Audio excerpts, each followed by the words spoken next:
arista, otra situación que pongo sobre la mesa es la reaparición del Bester Gordillo. A mí en lo particular ni siquiera me llama la atención, a pesar de que lo hemos mencionado, que se pronuncie sobre la nueva secretaria de Educación Pública, sino el momento político rumbo al electoral en el 2023 y en el 2024. Eso hay que analizarlo, Manuel Hernández Borboya. La mujer que muchos creemos que todavía tiene por ahí algunos hilos en, en el poder político de este país, Manuel.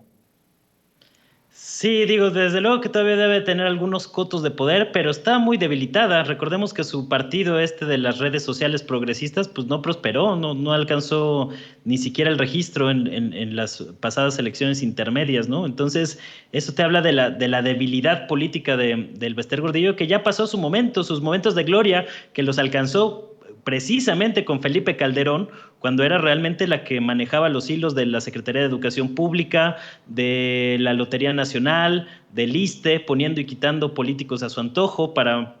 vender la maquinaria electoral del sindicato de maestros a ciertos intereses. Pues ya hoy no es el Bester que tenía ese poderío de otras épocas, ¿no? Y es muy paradójico cómo, pues desde que empezó el sexenio de López Obrador, para no variar, pues se le ha querido vincular con el Bester Gordillo, ¿no? A pesar de que ella salió de prisión todavía en los últimos meses del sexenio de Enrique Peña Nieto, pues todos estos columnistas de ocasión, analistas de pacotilla y demás, pues le atribuían esto al triunfo electoral de López Obrador y se decía que se estaba construyendo una alianza electoral entre la maestra y López Obrador, que se ha venido comentando desde 2005 ese asunto, pero pues nunca hemos visto señales digamos, muy claras, ¿no? Por ahí algunos guiños, por ejemplo, en la elección de el Estado de México en 2017, pero nada que nos haga pensar en una alianza de fondo con el Bester y sus huestes, ¿no? Entonces, yo creo que hoy tampoco tiene mucho que ofrecer el Bester, porque a final de cuentas esta maquinaria electoral del Sindicato Nacional de Trabajadores de la Educación funcionaba muy bien para operar fraudes electorales, es decir, el dinero que se robaban de los gobiernos estatales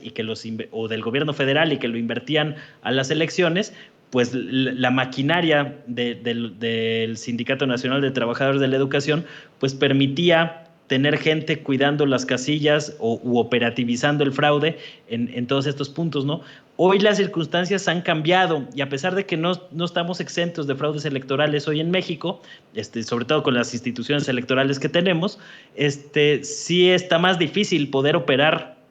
ese tipo de fraude sin que haya una reacción por parte del gobierno federal hoy en día, ¿no? Por lo menos una reacción mediática, política, que ha acotado mucho el margen de maniobra de este mecanismo de compra de votos con el cual pues, se había operado en la política mexicana desde el 2000 al 2018, ¿no? De manera muy contundente. Entonces, a mí me llama la atención cómo revive el Bester Gordillo y cómo los medios corporativos que han mostrado un desprecio brutal por el sector magisterial, como lo vimos en los años más aciagos el virreinato peñista, con la reforma educativa, que realmente era una reforma laboral contra el magisterio, pues vimos toda clase de comentarios bastante,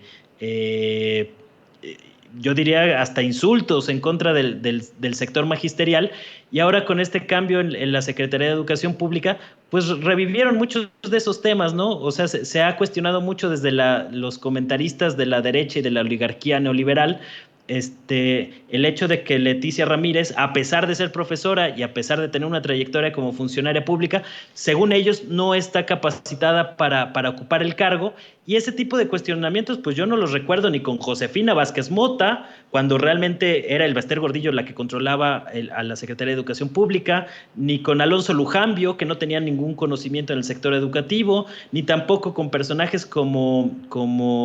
Aurelio Nuño, que hasta le aplaudían y lo promovían como un posible candidato presidencial, a pesar de que no sabía leer, como le tuvo que corregir una niña de primaria en algún evento bastante memorable. y anecdótico, ¿no? Entonces, ¿por qué ahora a las últimas dos secretarias de Educación Pública se les juzga con esa severidad, cuando tampoco ni siquiera se le hacían esas críticas al mismo Esteban Moctezuma, que venía de Fundación Azteca? Es decir, sí hay como, por supuesto, unas críticas bastante marcadas por el clasismo, de que si no perteneces a cierta élite con estudios en Oxford, en Harvard, en Yale, en Princeton, entonces automáticamente estás desechado de ocupar cualquier cargo público, ¿no? Ese tipo de mentalidad malinchista, que fue muy arraigada en la época neoliberal, pues todavía permanece en la mente tan cerrada de varios de estos comentócratas, que no saben ver más allá de sus narices y que por eso pues están en la lona, ¿no? Con esos intelectuales orgánicos, no es de extrañarse que hoy el PRI y el PAN estén prácticamente molidos de cara al 2024. Pues vaya equipo que están conformando en la oposición, mi querido, con mucho respeto, lo voy a decir, Ramiro.